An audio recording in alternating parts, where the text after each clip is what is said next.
पहलगाममधील बेछूट गोळीबाराच्या निषेधार्थ नाशिक प्रहार जनसंपर्क कार्यालयासमोर दहशतवाद्यांचा तीव्र निषेध व मृत्यू पावलेल्या भाविकांना भावपूर्ण श्रद्धांजली। पहलगाम येथे पर्यटकांवर करण्यात आलेल्या बेछूट गोळीबाराच्या निषेधार्थ प्रहार जनशक्ती पक्षाच्या वतीने तीव्र आंदोलन करण्यात आले। दुपारी 4:30 वाजता प्रहार जनसंपर्क कार्यालयासमोर जिल्ह्यातील प्रहार पदाधिकारी, कार्यकर्ते, प्रहार दिव्यांग, प्रहार सैनिक तसेच नागरिक मोठ्या संख्येने उपस्थित होते।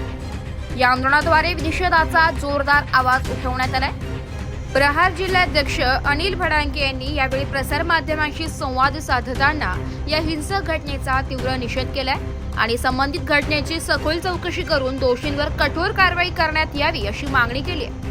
तसेच भविष्यात अशा प्रकारच्या घटना पुन्हा घडू नये त्यासाठी केंद्र व राज्य शासनाने ठोस उपाययोजना कराव्यात अशी मागणीही त्यांनी केली आहे। यावेळी प्रहार जनशक्ती पक्ष जिल्हा प्रमुख अनिल भडांगे, प्रहार दिव्यांग संघटनेचे जिल्हाध्यक्ष ललित पवार, कार्याध्यक्ष बबलू मिर्झा, शहानवाज शेख, सचिव पंकज सूर्यवंशी, शहराध्यक्ष सुभाष निकाळजे, लक्ष्मण पवार, दीपक भोई, जब्बार शेख, तबसुम शेख, विजय पाटील, श्याम गोसावी, सचिन पगारे आदी उपस्थित होते।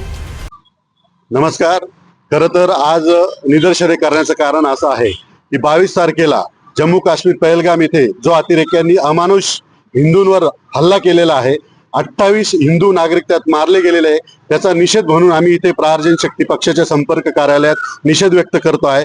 खरं तर अशी अतिशय दुःखद आणि राग येणारी ही घटना आहे आणि आज जर ते जे अतिरेकी असतील ते कोणत्या जातीचे धर्माचे त्याला महत्व नाहीये, पण तो एक अतिरेकी आहे आणि तो त्या नागरिकांना, जे पर्यटक तिथे आले होते त्यांना तू हिंदू आहे का असं म्हणून जेव्हा त्याला गोळ्या मारत होता, ह्या ज्या घटना आहे अतिशय निंदनीय घटना आहे।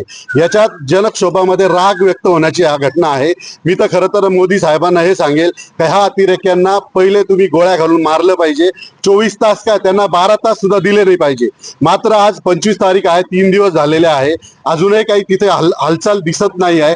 तर आणि सर्वात महत्वाचं, जे आपले नागरिक आहे, भारतीय नागरिक आहे, या सर्वांना माझी विनंती, कोणी ह्या घटनेचा जातीवादीचं वळण न देता, पक्ष संघटना न बघता एकत्र येऊन ह्या गोष्टीचा विरोध करायला पाहिजे आणि हे जे अतिरेकी यांना 12 तासाच्या आत शोधून ठोकलं पाहिजे।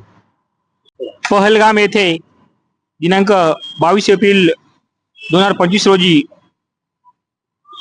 पहलगाम जो हल्ला झालेला आहे तो अतिशय निंदनीय आणि निषेध व्यक्त करणारा आहे।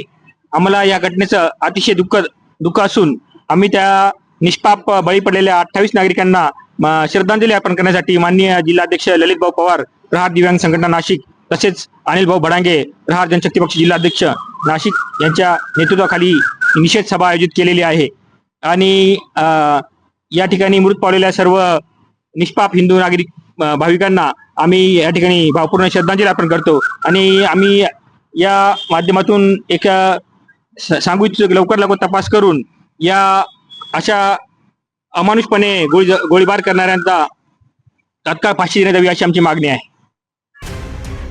ब्युरो रिपोर्ट, नाशिक लोकशाही न्यूज, नाशिक।